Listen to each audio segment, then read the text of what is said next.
Zoti Agasi, ju vini për publikun me librin tuaj të fundit me poezi, Iluzion. Çfarë sjell bardhi me poezitë e tij të fundit? E në mos qofsh e gabuar, ky është vëllimi tuaj i shtatë? Po, si vëllim me poezi. Natyrisht kur vjen në një vëllim të shtatë, pretendimet janë akoma më të mëdha se sa librat e tjerë. Por poezia ime, siç e thonë të tjerët, është një poezi e kapshme, është një poezi e thjeshtë. Dhe unë kam, si thosh, një tendencë timen që poezia të jetë sa më e kuptueshme nga lexuesi. Unë duaj që ta lexoj edhe ai që është atje në fshat, edhe ai politikani më i lartë. Edhe këtë e kam si qëllim në vetvete, sepse kështu e konceptoj poezinë. Por në këtë vëllim jam përpjekur që të prek jetën e njerëzve. Domethënë, mos jetë një poezi thjesht vetëm e botës time, e ndjenjës time, por të ketë një zgjerim akoma më të madh tematik ky libër. Dhe jam përpjekur pra që të ketë probleme shoqërore, t'i ngrej në poezi, të jenë tema të ditës. Veç temave intime që mund të kem siç ka çdo poet, por të kapë aspekte nga realiteti ynë. Qoftë me të mirët, qoftë me ato mungesat që ka ky realitet. Menda dikush e quajti që ka pesimizëm pak, dikush e quajti jo, bardhi e kalon dhe me optimizëm këtë gjendje, po unë them që jeta e tillë është, ka momente edhe të pesimizmit, edhe të optimizmit, por kryesori është atë çfarë jep ti si mesazh, që ne duhet ta punojmë të gjithë për të pasur një jetë akoma më të mirë, një jetë më të bukur dhe të jemi shumë më të bashkuar dhe më të dashur me njëri tjetrin. Natyrisht për aspektet negative të këtij realiteti, unë ngrej zërin tim si çdo poet, dhe madje e quaj edhe si një apel, edhe nëpërmjet të librit që i bëj intelektualëve dhe poetëve që të thonë zërin e tyre për çdo ngjarje, për çdo event që ka ky realitet. Madje në një strofë i them ku janë poetët, ke poezia, ku janë poetët? Them në vendin tim aq të bukur, në vendin tim me gërdec, çdo ditë poshtohen qosheve e unukut, poetët bëhen memec. Përkundazi, këto duhet të jenë ballë të luftës politike në kuptimin jo për tendencë për të nxjerrë realitetin, në asnjë mënyrë, por për ta prirë realitetin drejt një, si thosh, më me dritë në të ardhmen e vet. Pra është një përpjekje që të ketë një tematik më të gjerë, kapen dhe aspekte nga realiteti ynë i përditshëm. Duke parë këto mesazhe që përcjell, sa janë përthitur nga publiku? Sa i ndjen ti këto mesazhe, të cilat ke dashur t'i thuash?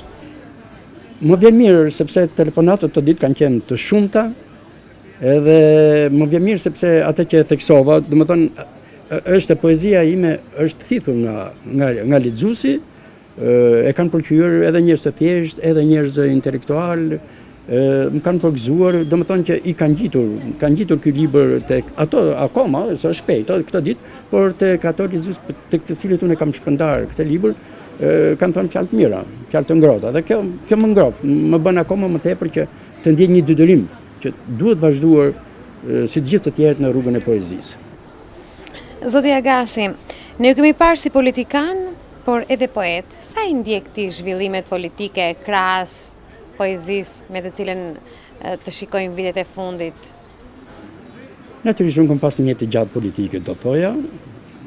Domethënë direkt në proceset sapo ndodhen ndryshimet, atëherë unë bëra edhe kryetari i parë i Partisë Socialiste Durrës, kam ndetur për një periudhë gati 8 vjeçare. Pothuajse në shumicën e gjatë kësaj periudhe kam qenë antar i kryesisë së Partisë Socialiste. Edhe një periudhë ja 2-3 vjeçare edhe sekretari i Partisë Socialiste së Shqipërisë si sekretar për marrëdhëniet me publikun. Domethënë edhe në kryetari i grupit parlamentar në legjislaturën e fundit ku ishon. Domethënë kam qenë i angazhuar në jetën politike. Shumë vetë më pyesin që bardhi shohim që këto 2-3 vjet nuk angazhohesh. Unë i ndjek të gjithë zhvillimet politike. E them me sinqeritet, i ndjek me shumë seriozitet. Të çdo krau qoftë, por natyrisht tash vjen një periudhë që edhe mosha bë vetën, edhe kanë ardhur njerëz të ri e tjerë, dhe unë them që kjo politikë vërtet ka nevojë që të kalojë në duart e njerëzve të rinj. Në këtë kuptim e shoh vetëm pak të tërhequr, dhe por jo që të mos jem një ndjekës i politikës. Zoti Agasi, ne ju pam në festën e 25 vjetorit të krijimit të Partisë Socialiste në Tiranë. Ju pam në tavolinën e parë. Çfarë ndodhi? Si ju pritën? Sa vlerësojnë figurat e Partisë Socialiste tashmë ta që ka dhe drejtues të rinj saj. Natyrisht unë e thashë më pak më parë, duhet lënë dorë të njerëzve të ri. Partia Socialiste ka pësu një evoluim. Mirë, ne ishim dhe në festën e 25 vjetorit të partisë. Mirë dhe mirë që, domethënë, u kujtun edhe për figurët themeluese të kësaj partie. Unë mora pjesë, shkova, pashë ishin shumë njerëz të ri tash, domethënë ndjesha një farë nostalgji edhe për brezin tonë që punoi me shumë dëshmëri, edhe vërtet ka qenë një si thosh shumë detyrë vështirë të përfaqësoje Partinë Socialiste në ato vite. Mirë dhe mirë që kishte vlerësim për figurët, madje jo vetëm ke festa aty, por edhe në darkën e shtruar nga kryeministri, kryetari i Partisë Socialiste, isha ndër të ftuarit në këtë darkë, ku më bë një vlerësim, do thojë, duke vu edhe atë që thatë ju, nuk di nga keni marrë këtë informacion, në një tavolinë kryesore, do thosha me tavolinën e parë me figurët qendrore të Partisë Socialiste. Do të jemi realist, çdo parti duhet të ndryshojë, nuk mund të mbetet më ajo parti si ç'ishte. Megjithatë këtu prap don një kujdese që të ketë një kombinim më të mirë edhe me ato që kanë kontribuar në këtë parti, edhe me ato që vinë, me prurjet e reja. Në qoftë se këto do të jenë vazhdimisht një ecje, si thosh, e rregullt e kombinuar me drejt, ajo parti ka një tarme akoma më të sigurt. Kurse pastaj në qoftë se ne nuk do ta fshim kujtesën tonë, edhe themi ne jemi dhe u harruan ato të tjerët, pastaj kjo le për të dëshiruar. E them këtë sepse për fat të keq, në kontakte që kam me shumë nga këto që janë tani, pothuajse nuk e njohin historinë e partisë. Unë them nërse ka ardhur kohë që të ketë u kaluan jo vetëm Partia Socialiste, por të gjithë forcat politike duhet të kenë historinë e tyre të shkruar, sepse ka pas ngjarje, ka pas përpjekje, ka pas figura, ka pas kontribute, edhe është e dhimbshme që nuk dihen, nuk njihen pastaj. Vjen një i ri edhe ngre supët, thotë nuk e din se ka qenë kë figurë ose ka qenë kë ngjarje, ka qenë kë betejë etj. Kështu që 25-26 vjet nuk janë pak për çdo forcë politike që të ketë historinë e tyre. Domethënë të mos ketë fshirje kujtese, përkundërzi. Ta kujtojmë edhe pastaj gjithmonë të rit, patjetër ato janë energjia dhe ato do të shkojnë përpara partinë dhe Shqipërinë. Zoti Agasi, jo vetëm në letërsi, por ju keni sjell edhe një libër mbi aktivitetin tuaj politik. Çfarë keni dashur të përcjellni nëpërmjet këtij libri? E thash pak më parë që nuk është pak jeta ime politike, domethënë që në shtator të 91-shit, që direkt u zgjodha kryetari i partisë edhe nuk shkoj as një muaj, 2 muaj dhe direkt hyra me koptim në kryesinë e Partisë Socialiste të Shqipërisë në konferencën e parë kombëtare të Partisë Socialiste të Shqipërisë dhe përfundova në 2005-ën. Nuk jem pak, janë pothuajse 15 vjet. Edhe e ndjesha si një detyrë që këto 15 vjet në këto angazhime që kam pasur, nuk do të lë diçka të shkruar, do të lë vetëm poezi. Domethënë, unë i bëj thirrje të gjithëve, ato që kanë kontributë të tyre, jo vetëm politikanët. Po çdo intelektual apo në fushën e vet duhet të lë diçka të shkruar, se mbetet. Edhe këtu ndjeva si një detyrim. Ore qoftë nganjëherë para të mbesën time të vogël, që vjen aty ke libët edhe thotë, shikon, o libri i gjyshit aty. Nesër pas nesër këto do të rriten. Edhe thotë, o gjyshi im pasa qenë deputet në legislaturë. Po nuk i pam një gjë të shkruar. Në këtë kuptim nuk e them thjesht në aspektin familjar, por duhet të diçka e shkruar. Dhe unë ndjeva si një detyrim. Gjithë këto marrëdhënie kam pas marrëdhënie kryesore me presidentët e Republikës, me kryeministët e Republikës, me figura qendrore të politikës. E pse të mos isha disa kujtime të mia marrëdhëniet me këto figura qendrore të politikës. Dhe kështu kam bërë. Domethënë, kam lënë me Sali Berishën, me Fatos Nanën, me Recep Mejdanin, me Alfred Mujsiun, me Aleksandr Meksin, me të gjithë këto, me Mojkom Zeqën, me Namik Dokli, me Gramoz Ruqin, janë edhe deri ke 2 benët, me Edi Ramën, sigurisht. Atëherë pse mos i lej këto marrëdhënie të mia? Ajo që më vjen mirë, se kushdo që e ka lexuar, nuk kam pa një tendencë për të luftuar kundërshtarin. Mbirës të gjithë, edhe vetë ato për cilët unë kam shkruar, më kanë përgëzuar edhe kanë thënë që po bardhë ngjarjet janë ashtu siç e ke shkruar ti. Domethënë, unë nuk jam nisur zem që Berisha është kundërshtari politik edhe ta sulmoj, ta erësoj me tendencë. Po kundërzi, unë jap marrëdhënie si kam pasur me këtë dhe duke dhënë një farë opinioni, sigurisht një qendrim politik do ta mbaj. Kupton? Por të jetë i tillë që edhe ai kundërshtari të thotë, po, kjo është e vërtet kjo që ka shkruajtur Bardhi. Domethënë, e ndjeva si detyrë që të lej një libër për këtë jetë politike. Zoti Agasi, ju keni qenë deputet në 3 legjislatura. Si shikoni parlamentin aktual? Tash nuk më takon mua të jem si thosh një gjykues i këtij parlamenti, po nisem nga një opinion i përgjithshëm. Opinioni i përgjithshëm për fat të keq që për këtë legjislaturën e fundit nuk është pozitiv. Domethënë vetë fakti që këtu ka ngjarje, ka deputet që përjashtohen, ka deputetë që arrestohen, që nuk mund të shkojnë në mend që mund të arrestohet një deputet për këtë gjëra, ka nivel për krime, për korrupsion, ose ka nivele shumë të ulët. Unë shoh deputet që nuk din të shkruajnë, është e tmerrshme.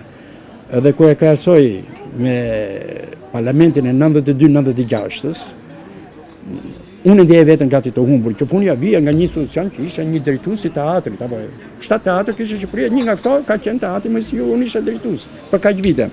Edhe më dukesh vetja si thosh larg këtyre figurave që përfaqësonin PS-n dhe PD-n. Unë po të numëroj emrat këtu, ishin me dhjetra profesor, me titull profesor, doktor të shkencave, poet, shkrimtar nga më të njohurit, dhe ku janë tash? Dhe që ballafaqoha atë legjislaturë nga të dy krahët, më. Çfarë mbani mend nga parlamenti i 96-s? Ashtu siç po e përmendim deri tani 92-96, ai legjislaturë me ato figura, me ato personalitete. Lufta politike ka qenë e rrept shumë.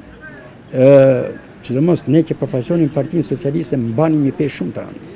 Domethënë, ne ishim nga ato që mbanim mëkatet, po i quaj, të sistemit të vjetër. Që pothuajse të gjithë ne që ishim përkundërzi, ishim ndoshta nga figurët e nderuara. Edhe megjithatë ne na akuzonin atëherë spiuna, ne na akuzonin sigurimsa, na akuzonin komunista, më të gjitha që ekzistojnë në fjalor, na i kundërvinin. Bambom janë këtu. Por siç kam pas një bisedë kohë të fundit me Meksin, u takuam rastësisht në Universitetin Evropian. Edhe pikërisht, edhe po i diskutoshim të probleme. Edhe tha, ndëgjoj Agas, Meksi që kishte natyrën e vet që unë nga smosha her pas here dhe gjatë seancave përplaseshim. E tha, ne duhet ta pranojmë, tha. Ai parlament 92-96 kishte idealist. Idealist të dy krahët. Ne tha ju kemi rënë qaf juve duke shafën, po ju ishit vërtet që ishit më të ndershmet që e mbajtet atë edhe me besimin se do vinte një parti që do bësh një parti evropiane siç u bë Partia Socialiste. Po edhe ne, që kishë vujt nga sistemi i kaluar, që kishë të burgosur, apo përfaqësonin tjerë, edhe ato ishin idealistë sepse kishin vujt nga ai sistem. Por fat e keq, në këtë parlament, edhe vetë Meksi, ky është dhe mendimi im, dhe ky është mendimi i një shumice, do thoshe, mungon idealizmi. Njeriu po humbi, po si idealist, sidomos një figurë politike, atëherë njihëm këto manipulimet e shitja votës, që vazhdon akoma që mos 26 vjetësh është e dhimbshme që të kemi një parlament të tillë. Kurse pa atë kohë, lufta politike ishte shumë e ndezur, por ishte edhe respekti shumë për njëri tjetrin. Unë në një poezi time të një vëllimi them, o ju duket çudi them, po se mos kishe se çdo luftë politike në parlament reflektohet poshtë në bazë. I thoshë ju që ta dini, ne vërtet po plasmi, po shkoni ke kafja parlamentit të gjithë bashkë. Të gjithë bashkë. Kjo është tepër pozitive se kur të shikon bashkë apo jo. Mund më them vetëm deputetët të Durrësit. Ne udhtonim në atë kohë në një makinë. Në një makinë. Ishim kundërshtar politik me njëri tjetrin. Po unë sot kësaj ditëve kam si vllajin tim në Bruxelles. Vedat Sazanin, apo jo, Mira Kaurri, këto ishin deputet të kundërt, apo jo, Kopliku, boshim shaka me njëri tjetrin. Përplaseshim për idetë tona politike, po hanim direkt bashkë. Kushdo që na shifte. Po kjo reflekton shumë mirë zbatimin politike dhe Durrës, që ti ke mendimet e tua dhe kështu duhet të jetë. Unë kam mendimet e mia, ti mendimet e tua, të japim dorën njëri tjetrit. Edhe apo jo, të një makinë se kursenit karburantin? Ja, atëherë në kushtet ishte shumë vështirë, s'kishim. Unë përdorsha makinën e Partisë Punës akoma, ku ishte kryetar, PD-ja s'kishin makina, PS-ja s'kishte makina, edhe me një makinë fuqim gjithë deputetët që shkoshin në parlament. Se tash janë bërë makina luksoze, kuptohet, tash është edhe kështu duhet të jetë. Mos bëjmë gjërat, përkundërzi. Çdo të mesim në nivelin që s'kishin makinë deputetë. Përkundërzi, do të kenë. Zoti Agasi, unë do të ngacmoj pak për figurat që kanë qenë në parlamentin 92-96. figurat të cilat japin sot leksione në universitetet më të mira europiane. Cilat janë ato që ju kanë mbetur ju në mend? Këta personalitete, si të Partisë Socialiste, si të Partisë Demokratike? Të që unë po them janë të shumët edhe po të përmend ndonjërin kështu unë mik të afërt që atëherë e kam pa, ne kemi qenë fëmijë edhe vazhdoj që të kem është më i komzegjo. Më kom ishte njëri shumë parimar. Edhe bitë që e kalonte ndoshta nuk nisë thjesht që ishte socialist. Po ishte patriot edhe me kurajo fliste në parlament e tjerë. Ose të kishte një Dedora Golli. Dedora Golli bësh një luftë ndezë politike, të merrte fjalën Dedora Golli, dedorosh gjithë parlamenti të heshte pastaj, se ishte personalitet, ishte poet i kombëtar, apo jo. Po kështu dhe nga figurat e tjera edhe të PD-s. Unë për shembull kemi qenë një debat televiziv, më mend atëherë që Xhaxhiu, mos gabon, ka qenë te vaja atëherë, më duket. Edhe isha me Vili Minarollin, që të dy ishim sekretare e tjerë. Edhe i la shumë përshtypje të gjithëve të nesme në parlament, edhe vetë këtij Xhaxhiut thashë nuk më ka ndonë me këtë.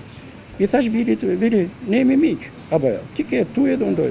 Kam si t'japim një shembull sonde në televizion, që ta dinë gjithë që ne të dy jemi shok, jemi miq. Po ti ke pikpamjet e tuaja, thoj të gjithë, unë të them të gjitha. Dhe kemi dhënë dorë njëri tjetrit. Edhe ai vetë redaktori, më men Xhaxhiu na përgëzoi. Jam kënaq sonde, tha, se nuk po ashtu, po plasjet e tjerë.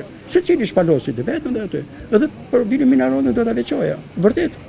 Ishim me mirë kuptim, domethënë, edhe ka figurë të tjerë plotësisht. Për shembull, kam pas shumë afrim me Bamir Topin.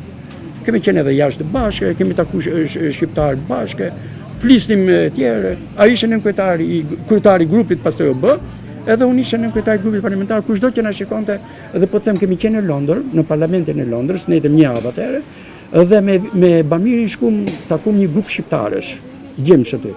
Ato qanin. Ju nuk besohet që ato qanin. Sepse si ka mundësi, shohim Bamir Topin dhe Bardha Agasin. Dhe pse nuk e shohim këtë gjë në Shqipëri, pse nuk e shohim parlamentin shqiptar. Dhe këtu ke ne. Po them ka qenë festat natën, në një lokal që bëti ka qenë festë dhe na nderuan që të dy. Edhe kjo duhet ishte. Kjo duhet të jetë kjo frymë. Duhet të jetë kjo frymë. Vazhdojmë. Zoti Agasi, ne kemi dëgjuar që ju do të largoheni përfundimisht nga Durrësi. Sa e vërtetë është kjo dhe a ka dhimbje largimi nga qyteti ku jeni lindur? E keni dalë deri në pension. Unë ka kohë që po flitet që do largohem nga Durrësi, edhe jo të shtia ne këtë, po Gjosh Vlashi, me sa kuptoj Bardhe, ti e saboton vetë këtë punë. Edhe ka të vërtet që e sabotoj vetë këtë punë. Por të shihem detyruar që të shkoj sepse edhe fëmijët janë atje, kur dëgjoja të mbesën e vogël thotë, gjithë gjyshet vini marrin e ti nuk më vjen të më marrësh mua që kopshti, ja tash ke shkolla se vetëm. Edhe miqtë e mi, edhe krijuesit, edhe politikanët, që gjitha pothuajse tash janë me shumicë në atë qytet. Edhe shokët e mi më të afërt që i kisha në Durrës janë në Tiranë. Pastaj mos harrojmë që Durrësi dhe Tirana, siç po themi, është botë Durrana. Kështu që me Durrësin nuk mund të ve. Unë kam pas shumë oferta edhe në sistemin e kaluam, kisha djalë i ri, edhe më vonë, edhe ku isha deputet edhe atje, kam pas bilës në na dha Meksi shtëpi. Atëherë që deputetët të Durrësit edhe pse mua më i komi dhe mirë dhe asnjë nga ne atëherë nuk pranoi të shkojnë në Tiranë. O ne jepnin Durrës, që s'na e dhanë, si që politika shumë gjo e egër, po Meksi na dha shtëpi në Tiranë dhe ne nuk shkuam, sepse çiko të deputetët tani ishim, nuk e lën Durrësin. Durrësi është, unë jam familja ime, domethënë Durrës është ku Durrësi kishte 7000 banor, ka qenë familja ime. Si mund të ikë nga Durrësi në kuptimin ashtu. Kështu që vërtet është e dhimbshme me Durrësin zvesi. Po them që këtu do të jem pavarësisht se mund të vendosem atje në Tiranë. A jeni një gjysh i lumtur? Shumë i lumtur. Edhe mund të them kënaqësia ime më e madhe është që jam gjysh i risit. Që ajo nuk vjen i ri, vetëm është më shikon dritë syri të gjyshi Bardhyli. Edhe i duket sikur fluturon kaq më don dhe kaq e dua. Edhe tash shumë shpejt do të bëm gjysh për herë të dytë sepse presim një djalë nga Ergysi dhe Megi. Kështu që po bëmi akoma me flet më të mëdha të shtë. Është vërtet një gëzim shumë i madh të bësh gjysh. Nuk ka, mund bësh baba edhe nuk e ndjen ndoshta atë sepse kur bësh baba ose nënja akoma në moshë 3, kështu. Kurse përkundërzi, thotë do i goj plakun nga fëmia mund ta ndaj vetëm pjekurie se e njëjta ndjenjësh, e njëjta dhimbje, prandaj duan ka shumë njëri tjetrin. Sigurisht, është një gëzim shumë i madh të jesh gjyshe, dhe ju uroj juve dhe të gjithëve të bëhen gjyshe dhe së gjyshe.